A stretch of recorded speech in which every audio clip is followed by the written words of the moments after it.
Welcome back to the Behind the Well Show. I'm your host, Roger Abel. Got Elias Randel with me today. Elias, what's new in your world? First, was last week your first football game? Second. Any missed calls?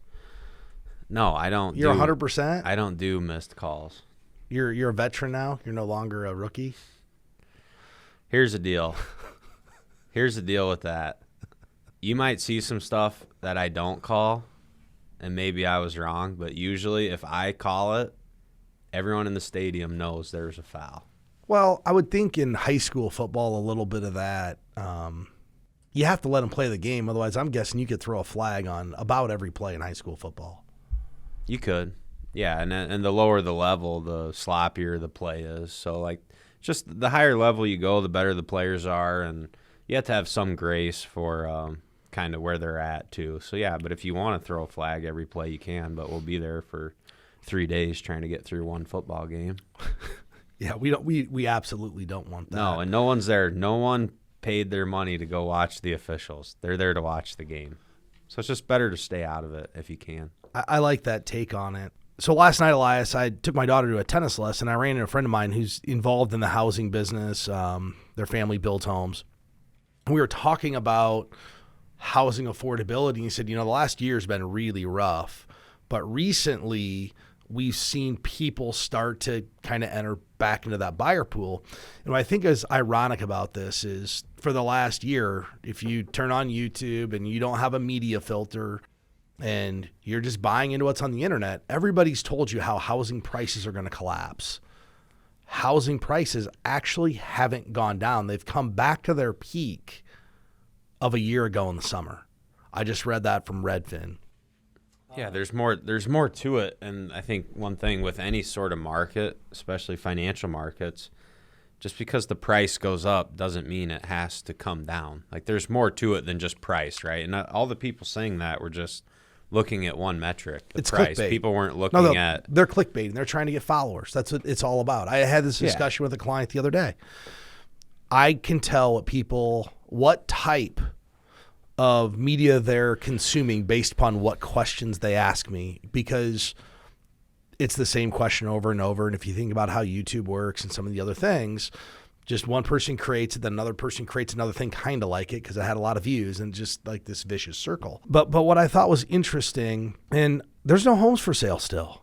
There's nothing for sale. And I had this discussion with them, and I said, eventually buyers are going to realize that this is the new rate world, and the interest rate environment we're in right now is not really that high. It's more of a normalized rate environment. We were just sucked in to this zero interest rate environment for the last 10 years. I ran across an article, and this is what got me kind of thinking about this whole topic, because housing affordability has become, for most people, it's hard to afford a house. I saw a metric that was showing the difference in interest rates from 3 years ago till today. A $730,000 mortgage 3 years ago is now the equivalent of a $438,000 mortgage. So think about that. Let me put you in this scenario, Elias. You're making about the same amount of money, maybe a little bit more, let's say. You bought a house 3 years ago for $400,000. You had another kid, so now you need another house. Let's say you've outgrown your house. Can you afford to move up? Can you afford a bigger house? No, you just buy a shed for the backyard. Well, that's another bedroom. Think about it. So you have a $400,000 house now, and you can't move up, and you need a bigger house. Your only option is to probably find an old fixer-upper. It's not new construction, because that's going to cost you $600,000 today in our local market. And one of the articles that I ran by actually talked about there's more unmarried couples buying homes today. And I think some of it has to do with housing affordability. The study actually shows that 3 in 5 unmarried couples in the U.S. live with their partners and are buying homes together. 3 out of 5? 3 out of 5 so 60%? Unmarried couples live together. That seems really high. Well, you think back in the day. Living together and buying a house? Not 3 and 5. 3 and 5 are living together. 3 and 5 live together. But okay. I can see that. That's 60%. I can see that. 30 years ago, no way was it 3 and 5. Like, what would your parents 30 or you weren't even born. 30 years ago, I was 5 years old. So I mean, maybe the internet was here when I got married. You shouldn't ask me but questions. I'll be married 21 years ago, and I lived with my wife in college because we were roommates, and it was a money thing, right? It was myself, my wife, and her friend. But back then, I feel like nobody was just living with their boyfriend or girlfriend unless they were either engaged or married. And when we lived together, we were engaged. We didn't live together before that. We were engaged when we lived together. But because of this cost of living, especially the housing market, it's just a lot easier to put multiple people into a household and say, hey, let's split the electricity and the heat and the gas and all the maintenance that goes to it. I just think it's ironic there's that many people that are struggling to pay the bills that they're bringing in their partner as a roommate. Yeah, well, there's just a lot that goes into this. Houses are much bigger than they used to be. Families are much smaller. You know, it's kind of it's really odd. If you look at like back in the 80s, a lot of people, the houses were smaller, even before then, smaller houses, bigger families. So I don't know. I think for some people, they might end up living in a smaller house than what they want. Maybe kids are going to share bedrooms. You know, I don't know. But there's a lot of nice places out there. I know that. Well, I think something to talk about if you're one of these people, and we're not frowning upon people living with their partner. That's all a personal choice. But one of the things to think about, if you're going to buy a house together with somebody you're not married to, I would say there's a lot more thought that needs to go into this than when you're married, right? When you're married, you've got this legal contract that kind of spells out what happens if you split. If you just go buy a house with somebody, what's the legal contract you've drawn up? I think whoever's name it's in gets to own the house. There you go. So I think if you're thinking about this, a couple things you want to do is, one, you need to make sure you have some legal documents drawn up to help protect your investment in this property and lay out what each person's legal rights are, because we're assuming that they're buying the property 50-50. And if you go just put a property into, you buy it with jointly, I'm guessing it assumes that it's split 50-50 if you decide to sell it. Well, what if one person's paying 80% and the other person pays 20%? 50-50. Yeah. So I think if you're considering this, you really need to think about contacting an attorney, figuring out how you want this thing titled. What happens to the property if something dies to one of the people? Who gets ownership then? There's so many things people aren't considering when they do this. The other thing to consider is if you're not married, what happens if the other person can't pay? Can you pay? Because if you can't pay, you're potentially putting your credit at risk as you own this together. It's kind of the old adage of co-signing a loan for somebody. That's great. I'll co-sign a loan for my son for a car. Well, if he doesn't pay, guess who's got to pay? I do. Otherwise, it's going to affect my credit.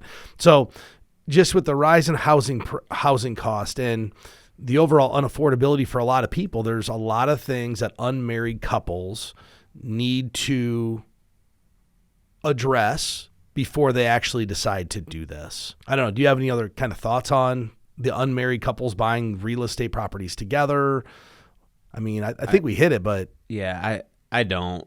I think in addition, though, and this is whether married or unmarried buying a house, certainly for a first-time home buyer, there's a lot of expense to it, and it goes beyond just the down payment and the mortgage payment that you're going to have every month. There's a lot of additional expenses, and I think when you're in the situation where you're wanting to buy a home, and especially a first-time home buyer. I actually was having a conversation a while back because I remember, and Roger, I know you remember this, like 10 years ago, a lot of people were saying millennials weren't going to buy houses. Millennials were always going to live in apartments so they could be more fluid in where they live.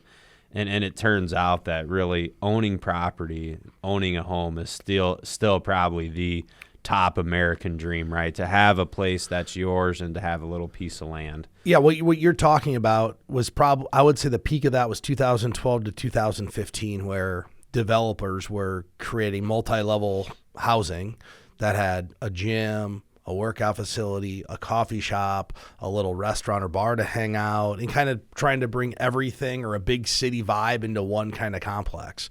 And that was hot for a while. And I'm not sure people still wouldn't want that had it not been for COVID. Because if you think what COVID actually did, it caused this mass migration out of cities into rural areas where people wanted to have more space and they didn't want to be in an apartment building with 3,000 other people and all those other things. And they were cooped up in a small apartment. You know, if you lived in New York City and the city shut down, what do? You stay in your apartment. 800 square foot apartment. Horrible, right? Out. Yeah. If you live in rural Iowa and it's not shut down, what do? You go outside and play. You can go to a park. Like, there's all these things you can do. Or, good example, Lake of the Ozarks. It thrived during COVID because they didn't shut down, number one. But number two, you could still go out and do activities on the water that you didn't have to be around people. So I do wonder a little bit if that dynamic has shifted, mostly due to, you know, hey, I don't want to be in a small isolated place in case this happens again. That could be. Some people might find themselves kind of struggling financially with a home and doing a first-time purchase.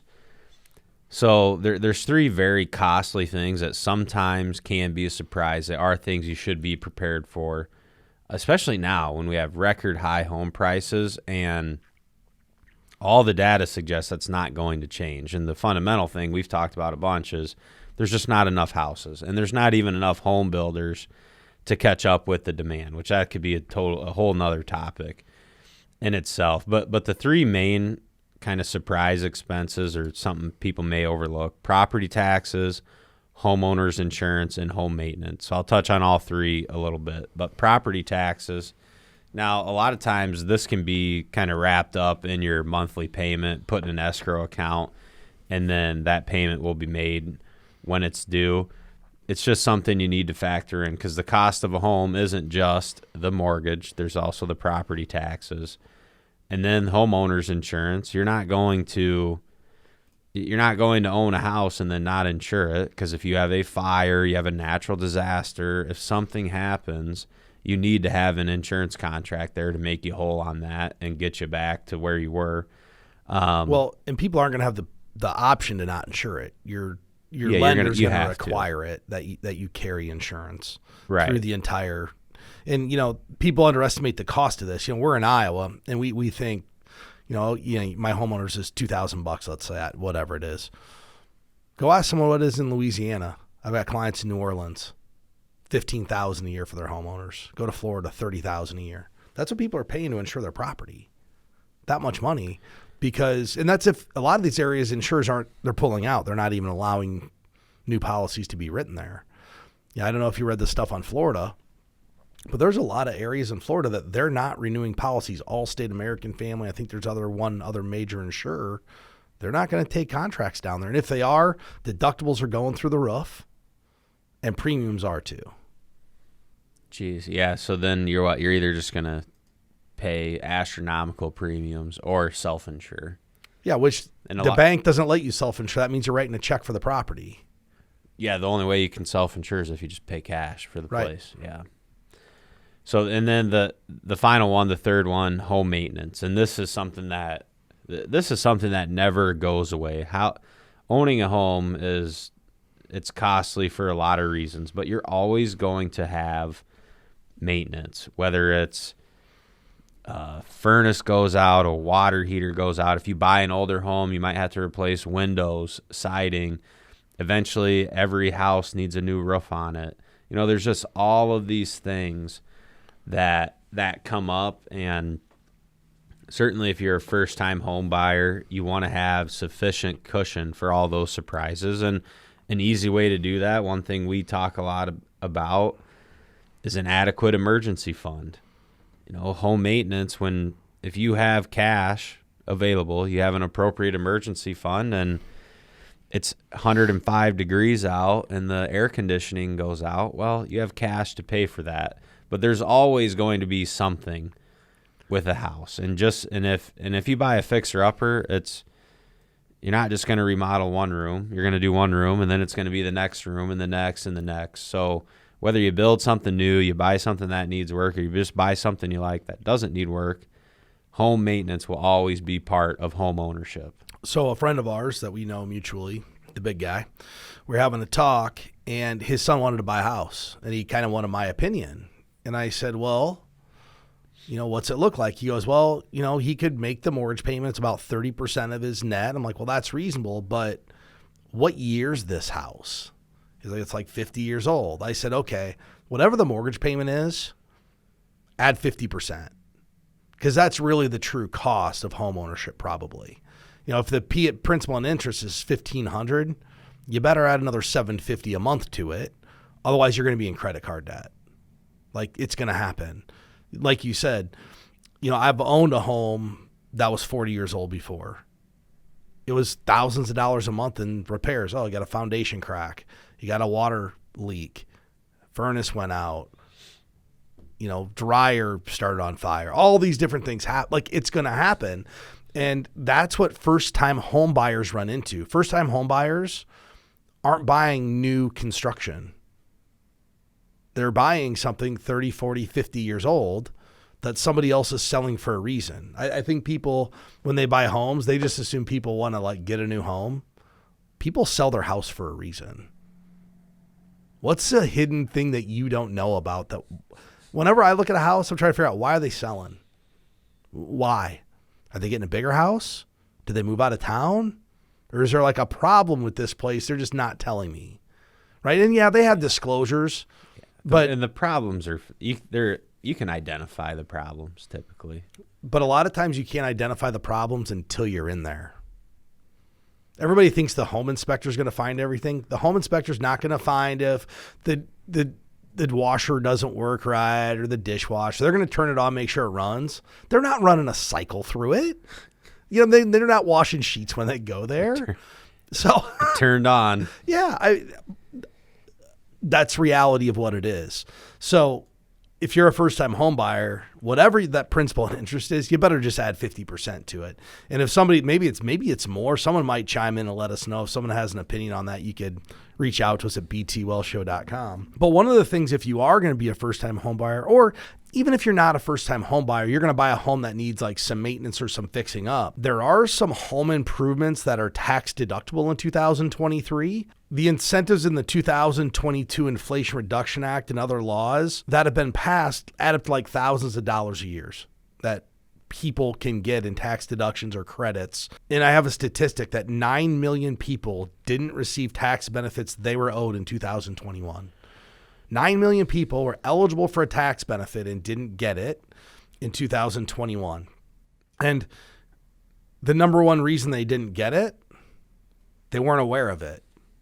This makes me think, how many of the 9,000 people, Elias, filed their own taxes? Oh, of that 9 million? I bet it's probably 95%. A lot. I don't know what the number is on people that do their own. This is a good example of people think, and I'm not backing on anybody who does their own taxes, but people always think it's cheaper to do your own taxes. Well, the one time your accountant gets you a $5,000 tax credit and saves you $5,000 probably pays for a lifetime of tax returns. And people don't. And I would love to know the number of the 9 million people that didn't get the money they were owed, how many do this themselves. It goes back to do it yourself. I had someone come in yesterday, Elias, and she's 67, her friend's 72, and her friend's like, well, you could do it so much cheaper if you just did this. And she's like, why would I want to do this myself? I don't know anything about it. But her friend was only worried about the fees. And I told the lady I was talking to, I'm like, your friend probably would have been significantly better off over time utilizing somebody to help her, because she didn't get all the tax benefits she was entitled to, and she probably didn't maximize what she could have. Yeah, I can save money working on my own vehicle too. Well, I asked her, I said, does she change her own oil? Well, no. I said, okay, then she's not saving money. Yeah. Go get the tube and change the oil. I actually asked someone the other day, and apparently this was the first person I've ever met, but they don't pay any professionals any cost. So, because their biggest concern about working with someone was the cost and the fees. So I was asking about that, and I used the analogy of working on your own vehicle. Yep, I do that. I go, so like if the plumbing's not working at your house, do you do that too? Yep, I do that. I go, so there's zero. You've never paid anyone for any service? Nope, I haven't. They won't pay you either because they don't see the opportunity cost there. They don't see the cost benefit. So I go, do you make your own clothes? Well, no, I don't do that. Like, there you go. You at least delegate something in your life. And you know what? It's really hard to quantify for those people what the advantages of not doing your own dentist work, or I know. And then the conversation got off track. So that's one of them. And changing your oil is easy, but you're doing your own plumbing. What happens if you mess it up? Like, no one's thinking about if I mess it up and I flood my basement, it's now $30,000. Yeah. So versus, hey, I hired a plumber and he messed it up. Guess who's on the hook now? So you'll get a kick out of this. So then the next question was, so where do I buy no load mutual funds? I said, I would have no idea how to do something like that. You can do it yourself. Why are you asking it actually kind of reminds you, it's the people that want all your knowledge for free. Like, that's what the person wanted. The person wanted me to teach them how to open a do-it-yourself account and buy no sales charge mutual fund. Sorry, but you're not getting free work out of me. Yeah. You got free 8 minutes from me, and that's it. We all know people like that. Yeah, you give them 8 minutes, but it doesn't mean you have to tell them how to do it. I just thought it was hilarious. You can do everything for yourself. You don't know where to. You don't even know where to start. Yeah, you don't know where to open an account. Yeah. Anyway, I don't even know how we're talking about that. All right. Well, I don't know how we got off track there, but I think I got us off track. But let's just get back to some of the ways that home improvements can become tax deductible if you're making some of these. But I think it's first good to level set some terminology because it gets thrown around and I don't think people understand what all of them are. So I've got a list of some terminology you need to know regarding the home improvement tax incentives. And the first one is what a tax credit is. These are dollar for dollar reductions on your tax bill. So when you claim a credit, the amount you owe goes down exactly the same dollar amount. So let's say you owe $10,000 on your taxes and you get a $5,000 tax credit. That takes your tax bill from 10 to 5. So it's probably one of the best things you can get. A credit's one of the best things you can get. A tax incentive, these encourage taxpayers to do something like install an appliance in exchange for a tax reduction. Same thing. So you'll hear like, I know in our office building, they're replacing all of the HVAC system. The reason is the landlord met with her accountant and the accountant said, based upon the tax incentives and all the things you qualify for this year, you should just do it this year instead of continuing to do maintenance and replace parts as you go. So they're incentivizing her to replace the entire system today versus waiting and fixing it. Probably a good idea. Well, I mean, that's why they're doing it. I mean, think about it. This HVAC system is 20 years old. Well, they want more efficient stuff that works better, uses less energy, so they're incentivizing people to go replace their stuff. Tax refund, you're familiar with this one already. You'll get a refund if you pay more in taxes than what you have to. This isn't actually like a benefit to you. It just means you gave the government a tax-free loan for however long that money sat there until you got it back. A rebate, these are retroactive tax decreases, so unlike refunds, they actually can come at any time of the year. And they're often kind of offered to stimulate the economy. And part of the reason the government will do that is people tend to spend them immediately. I think one of the, think about what we did during COVID, we sent all these checks out. That's kind of a rebate. Just, hey, here's a bunch of money. Yeah. Go stimulate the economy, buy your fireworks or paint your house or buy furniture, whatever people did with their stimulus checks. It's the same thing as a rebate. And a home improvement tax deduction, there's qualifying improvements to your home that qualify for these deductions. So, Elias, there's some energy efficient tax credits that are out there right now, making people aware of these. There's really like 4 or 5. I'm going to just touch on them quick. If you want more information, you can go research what you qualify for. But so a couple of these that we're going to hit on are heat pumps. Your air conditioning and furnace are 2 of your biggest energy savers. And most of these credits are all revolve around like clean energy and becoming more efficient. If you switch to an energy efficient heat pump, you can get a 30% tax credit up to $2,000. So that's probably the reason landlord here is switching out the furnace. Hey, we're going to get $2,000 per unit probably, and it might be more for an actual business owner. Windows and doors, you can get up to a $600 for windows and $500 for 2 doors. Insulation, it's a 30% tax credit this year. Electrical upgrades, it's a 30% credit up to $600. And those are some of the main ones people could do to kind of offset the home improvements that they're doing on a home. The other one that people are starting to take advantage of as a tax deduction, and this really proliferated the last 3 years, and that's the home office tax deduction.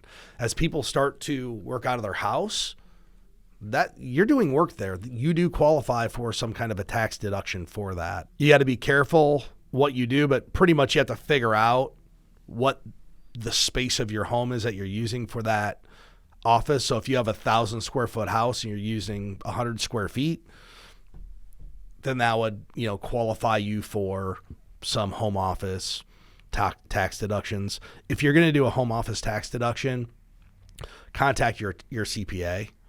Make sure you're doing it the right way. So I do work out of the house sometimes.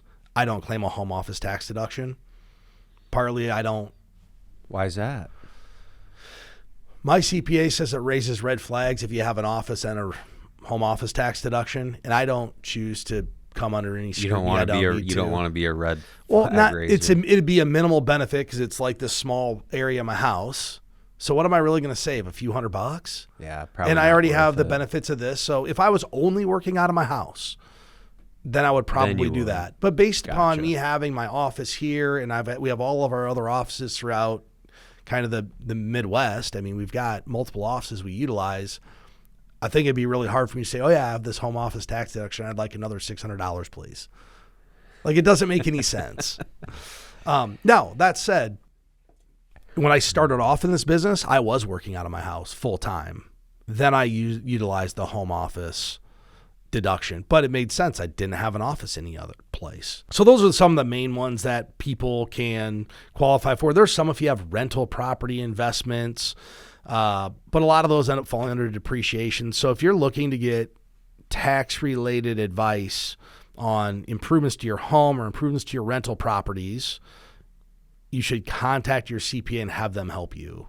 They'll know what you're eligible for. I know when I get my my tax return intake form, hey, did you buy a property? Did you sell a property? Did you improve a property? And it's this list of like 150 things I go through so that they have an idea of the things that happened in my life. I just don't assume that they know what I did because they don't. So I make sure they have a list of everything I did for the year. Well, and while we're on the topic of properties and homes and mortgages and things, on social media especially, so one of the easiest, best ways to make passive income is through rental properties. Now, can it be a way to generate income? Yes, it can. Is it easy? In my opinion, no. I don't believe it's easy. I believe there's certain skills that you should have before doing it, but nonetheless, it's a question we get asked a lot. Typically, I feel this comes more from younger investors. Hey, in addition to doing my retirement savings, I think I want to get into rental properties and do that. And just some higher level things, it's easy to make it look easy on a YouTube video, or maybe you watched a couple shows.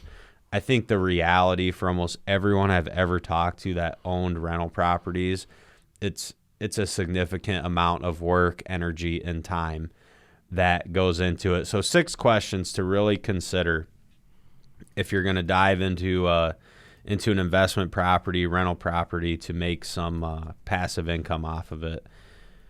Do you have the down payment, and do you meet the other requirements to make that investment?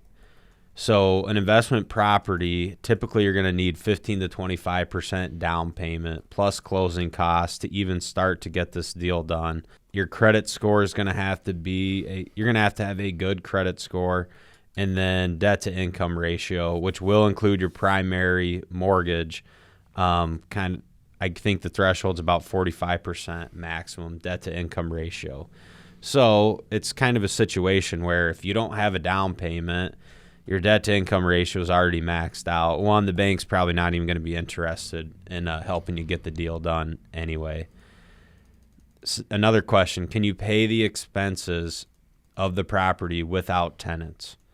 And that's kind of, to me, this is maybe even the first one you should ask. And if the answer is no, then I think you should start leaning towards this probably isn't for me.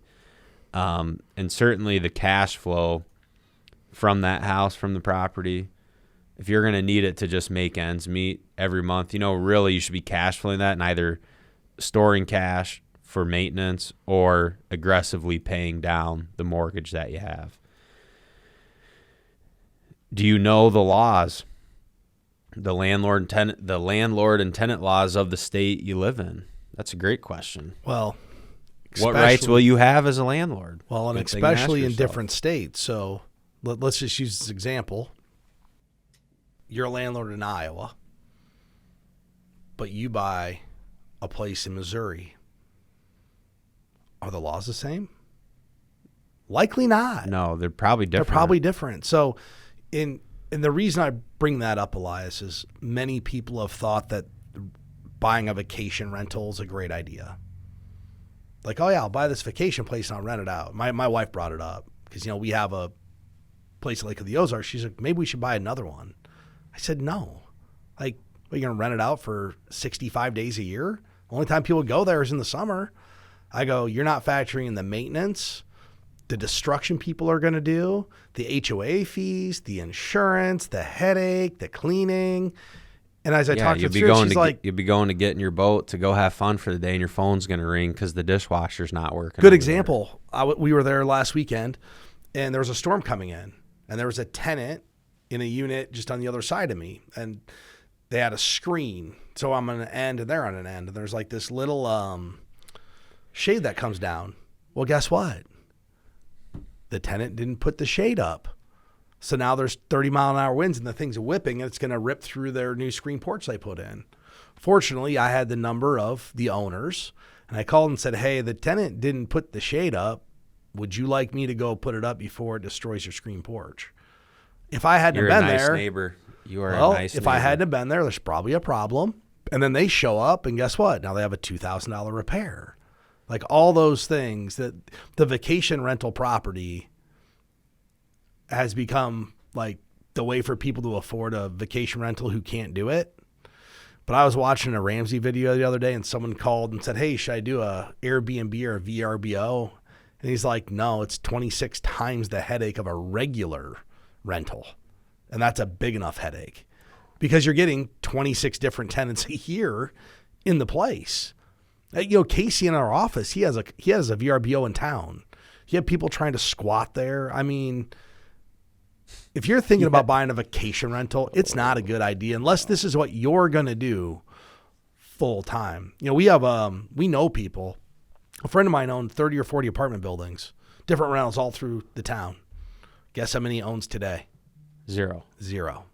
Yeah, he figured out after what he's really getting and the time and the effort, the energy and all the cost, he was better off just buying a real estate investment that was managed by somebody else.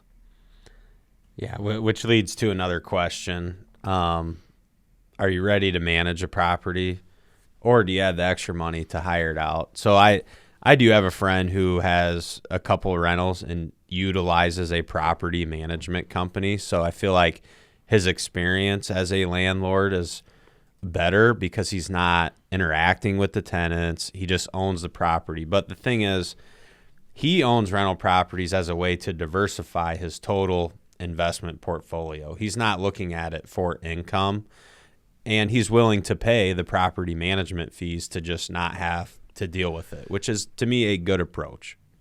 Yeah. The normal person, the person who's thinking about buying a rental property for the first time, most of them don't know what a rental property manager is or a property management company is. Yeah, that's not a good thing. You should They think they're going to do it themselves, and then think about how they figure out if they can afford this thing. Okay, well, this is the cost. This is what I'm going to rent it for. Or let's even use a property that's currently being rented, right? So they have rental history. Well, okay. Well, it had $40,000 of income last year because that's what the realtor is going to disclose, right? Hey, I had $40,000 of rental income. It cost $300,000. So if you just on paper look at that, you're like, oh yeah, I mean, that's like a 13% cap rate. That seems pretty good, right? Well, guess what didn't come out of the $40,000? The 20% you paid to the property management company or whatever it is, the cleaning cost, the repairs, the taxes, all the other things. And pretty soon you get to the point where what's the real return here? Like 5 or 6%? I mean, pretty low. And it was more 3 years ago, but the cost of homes now is making it more difficult to make the numbers work out in a rental type arrangement. And I'm not saying that rental properties are bad. There's been tons of wealth in this country created through real estate, and there will continue to be wealth created through real estate. But if you're going to do it, I always tell people there's 3 questions. What's your skill to do this? Like, can you fix anything? So I'm going to use myself as the example. Okay, so qualifying questions, can you fix things? That's a thumbs down for me. So that means I got to hire someone to do it. That's another cost. 2, do you want to be fixing things? And do you want the phone call at 11 o'clock at night that, oh, the air conditioner went out and it's Friday night. I need to get somebody out here. Yep, those are all no's. And then 3, do you just want the headache of it? Like, so it's kind of like when we talk to people about working with us, Elias. Do you have the time, knowledge, and desire to do it?